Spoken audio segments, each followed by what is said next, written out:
బొడ్డమ్మ పండగ తెలంగాణ సాంప్రదాయమైన బొడ్డమ్మ పండుగను ఎలా జరుపుకుంటారు, బొడ్డమ్మను ఎలా తయారు చేస్తారో ఈ వీడియోలో చూద్దాం.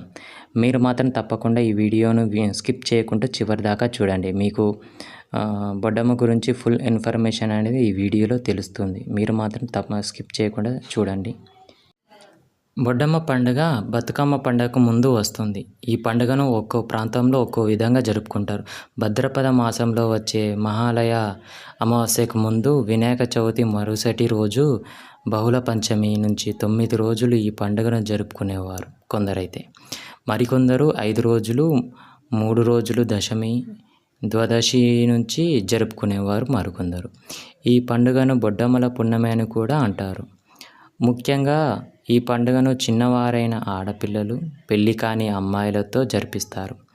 కన్నెపిల్లలు, బాలికలు, అమ్మాయిలు ఈ పండుగను భక్తి శ్రద్ధలతో మంచి భర్త రావాలని కోరుకుంటూ ఎంతో సంతోషంగా జరుపుకుంటారు. బొడ్డమ్మ పండుగ ప్రకృతి పండుగ. మట్టితో, ప్రకృతిలోని పువ్వులతో అనుబంధం ఉన్న పండుగ ఇది. మనిషికి, మట్టికి, ప్రకృతికి ఉన్న బంధం గొప్పతనాన్ని తెలియజేస్తుంది. ఇక ఆయా ప్రాంతాలను బట్టి బొడ్డమ్మను నిర్మాణం మారుతూ ఉంటుంది. బొడ్డమ్మ తయారీ చేసే విధానాల్లో 5 రకాలు ఉంటాయి. చేసే విధానాన్ని బట్టి ఆ బొడ్డమ్మను పీట బొడ్డమ్మ, గుంట బొడ్డమ్మ, పందిరి బొడ్డమ్మ, బాయి బొడ్డమ్మ, అంతరాల బొడ్డమ్మ అని అంటారు. ఈ 5 రకాలుగా బొడ్డమ్మను పిలుస్తారు. బొడ్డమ్మను తయారు చేసే విధానం. ఈ పండుగ జరుపుకునే వారు ఆనవాయితీ ఉంటుంది. బతుకమ్మను పేర్చినట్టు ఇంటింటా బతుకమ్మను పేర్చరు. కేవలం ఆనవాయితీ ఉన్నవారు మాత్రమే ఊరికి ఏ ఒక్కరో తయారు చేస్తారు. ఆ బొడ్డమ్మనే ఊరిలోని పెళ్లి కాని ఆడవారంతా కలిసి కొలుస్తారు. ముఖ్యంగా పీట బొడ్డమ్మను తయారు చేయాలంటే చతురస్రాకారంలో ఉన్న చెక్క పీట కావాలి. అడవి నుంచి పుట్టబన్నును తేవాలి.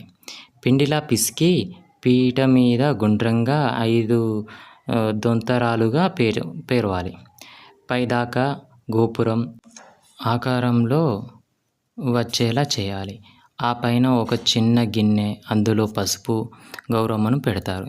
ఈ విధంగా బొడ్డమ్మను తయారు చేసిన తర్వాత ఎవరికైతే ఆనవాయితీ ఉందో వాళ్ళ ఇంటి ఆవరణంలో ఊడ్చి శుభ్రం చేసి ఎర్రమట్టితో అలికి మంచిగా ముగ్గులు వేస్తారు. మధ్యలో ఈ బొడ్డమ్మను పెట్టి రకరకాల పువ్వులతో అలంకరించి కన్నెపిల్లలు, బాలికలు చుట్టూ తిరుగుతూ బొడ్డమ్మ బొడ్డమ్మ కోల్ బిడ్డలెందరో కోల్ అంటూ కోలాటం ఆడుతారు.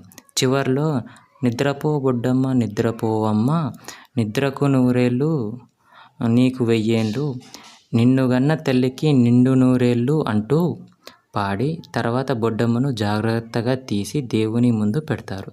ఇలా 9 రోజుల పాటు ఆడి చెరువు దగ్గరికి తీసుకెళ్తారు. అక్కడ చెక్కపీట మీద నుంచి బొడ్డమ్మను తీసి నీటిలో నిమజ్జనం చేస్తూ పోయిరా బొడ్డమ్మ పోయిరావమ్మ అంటూ బొడ్డమ్మతో పాటు ముందు రోజుల వాడిపోయిన పువ్వులను కూడా చెరువులో నిమజ్జనం చేస్తారు. అంతే అండి ఈ వీడియో. సో మీకు నచ్చిందా? బొడ్డమ్మ గురించి నాకు తెలిసిన ఇన్ఫర్మేషన్ చెప్పానండి. సో మీకు నచ్చిందని అనుకుంటున్నా.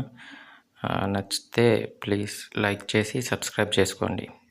Thanks for watching this video. Thank you. Bye bye.